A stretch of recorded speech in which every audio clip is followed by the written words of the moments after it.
voudrais poser une question à Madame la Ministre. Je suis élu en Moselle. Permettez-moi de vous dire, Madame la Ministre, que je trouve que dans votre discours, vous faites un peu le grand écart. Écoutez, vous nous dites liberté des communes, libre coopération, mais en réalité, ça ne se passe pas du tout comme ça sur le terrain, parce que dans tous les départements, et en particulier en Moselle, c'est la contrainte. L'achèvement de la carte intercommunale, avec la loi de 2010, c'est la contrainte, c'est l'intercommunalité forcée, puisque c'est tout le pouvoir au préfet. Metz Métropole a intégré de force 4 communes. On n'en voulait pas, on a été obligé d'être intégré de force. Alors, il y a ce que vous dites et il y a la réalité. Alors, Madame, écoutez, nous sommes plusieurs milliers à avoir demandé une audience au Président de la République pour le respect réel de la libre coopération. Vous nous avez appelé vous-même à manifester pour l'abrogation de la réforme territoriale de 2010. Alors simplement, je vous demande, intervenez auprès du Président de la République pour qu'il reçoive une délégation des élus pour le respect du libre choix des communes de s'associer et de se dissocier. La métropole de Marseille, 108 maires refusent le Grand Marseille, la métropole marseillaise. C'est la contrainte. Monsieur le Premier ministre, bonjour. Je ne sais pas si la métropole de Marseille, d'Aix-Marseille-Provence, va vraiment marcher aussi bien que ce qu'elle est écrite.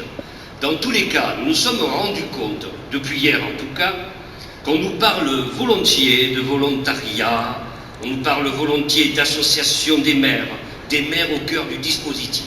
Malheureusement, 109 maires des Bouches-du-Rhône sur 119 que compte le département se rendent compte que dans la mise en œuvre de cette loi, y compris les votes forcés au Parlement, ne va pas aussi bien que ce qu'on le dit et ce qu'on veut bien le dire. Il est facile de dire les maires sont au cœur d'un dispositif et ensuite de se rendre compte dans les faits qu'on a besoin des maires et des communes pour pouvoir appliquer une loi qui restera inapplicable malgré le fait que les 109 maires des Bouches-du-Rhône et les 100 présidents d'intercommunalité maintiennent un cap républicain très solide. Attention, dans cette affaire-là, nous sommes en train de créer des niveaux supracommunaux.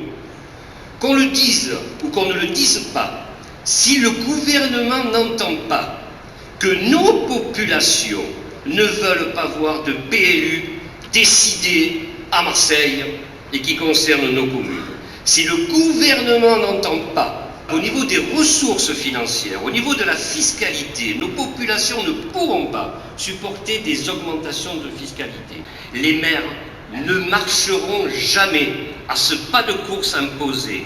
Nous devons maintenir nos compétences de proximité. Madame la Ministre, on vous demande de façon très solennelle de ne jamais oublier que les Provençaux n'acceptent pas, et l'histoire l'a prouvé, n'accepteront pas de mettre en œuvre une loi qui ne peut pas correspondre à ce que nos populations attendent, au risque de mettre en péril la démocratie locale. Et c'est vraiment le plus grand danger. Merci pour votre écoute. Merci, monsieur le maire. Je suis président de l'association des élus Plaine et Côte Rouennaise, qui est composée de 220 représentants. Et Saint-Anne-Châtel a été le 6 avril 2013 le lieu du premier rassemblement national des communes opposées à l'intégration forcée. Je dis bien rassemblement national. Depuis le 1er janvier 2013, 15 communes sur 40 sont intégrées de force contre leur gré, refusent de siéger, et ce jusqu'à mars 2014, voire plus en fonction du résultat des élections. Nous sommes entrés en résistance. On a beaucoup parlé de la loi. Moi, je viens ici, avec mes collègues, vous parler de la mise en œuvre. Nous déplorons la lourdeur fonctionnelle du conseil communautaire qui est inadaptée à la disponibilité de nos élus ruraux. Le nombre de points mis à l'ordre du jour, 90, 76, 76, 67, rend tout débat impossible. La mise en place de cette nouvelle agglo a eu pour effet immédiat un accroissement de la pression fiscale sur les ménages. Alors merci, on vous a entendu et on va essayer de vous répondre tout à l'heure. La mise en œuvre de cette loi sur la réforme des collectivités locales. Le mensuel numéro 305 de mai 2013 de 36 000 communes titrait « Loire en attendant le divorce ». L'article fait état du rattachement forcé de 15 communes à la grande agglomération et de la résistance engagée par ces communes et se termine par « affaire à suivre ». Monsieur le Président, Monsieur Pélissard, dans la revue de Maire de France numéro 303 de juin 2013, sur une double page, vos journalistes ont interrogé le président de la nouvelle communauté d'Aglo, 40 communes, 101 000 habitants, ainsi que Madame la préfète de la Loire. Rien sur les opposants à cette nouvelle Aglo. Monsieur le Président dit, certes, il y a bien quelques crispations, mais les choses se sont aplanies. La situation n'est pas vraiment celle-ci. La situation ne s'est pas aplanie et il y a bien plus que des crispations. Depuis le 1er janvier 2013, 15 communes sur 40 intégrées de force contre leur gré refusent de siéger, et ce jusqu'à mars 2014, voire plus en fonction du résultat des élections. Nous sommes entrés en résistance, et ce depuis 2012. Qu'à cela ne tienne, la nouvelle agglo fonctionne comme si de rien n'était. Pourquoi refusons-nous de siéger? Pourquoi nous refusons de collaborer? Cela est très simple. Nous dénonçons la représentativité mise en place. Les 6 communes urbaines de l'ex-Grand Rouen, plus une des petites communes, à savoir 7 communes sur 40, disposent de tous les pouvoirs. Ils ont 43 sièges sur 83, ce qui veut dire que nous n'avons rien à dire. Nous déplorons la lourdeur fonctionnelle du conseil communautaire qui est inadapté à la disponibilité des élus ruraux. Le nombre de points mis à l'ordre du jour, 90, 76, 67, rend tout débat impossible. Le conseil communautaire devient une machine à voter. Pour faire, paraît-il, dans la proximité, il a été créé la conférence des maires, sans voix délibérative. Lors des premières réunions, seulement 17 maires de présence sur 40. La mise en place de cette nouvelle agglo a eu pour effet immédiat un accroissement de la pression fiscale. Nous l'avions annoncé, ils l'ont fait. Pour rendre la chose indolore pour les ménages, il nous a été suggéré de baisser les taux de nos 3 taxes. Grave, ingérence. Nous devenons complètement dépendants, c'est inacceptable. Une compensation par fonds de concours nous a été proposée, alimentée, paraît-il, par une super dotation. Mais personne n'est dupe aujourd'hui, tout le monde sait très bien que les dotations sont toutes en baisse. Nous contestons, aujourd'hui, nous sommes contestataires. Mais depuis 2010, 2011, 2012, nous sommes force de proposition. Et alors là, ce qui est plus dur pour nous, c'est que nous avons présenté un vrai projet de coopération intercommunale, volontariste, unique dans le département, qui regroupait 3 communautés de communes, plus la dernière commune isolée, dans l'esprit de la loi.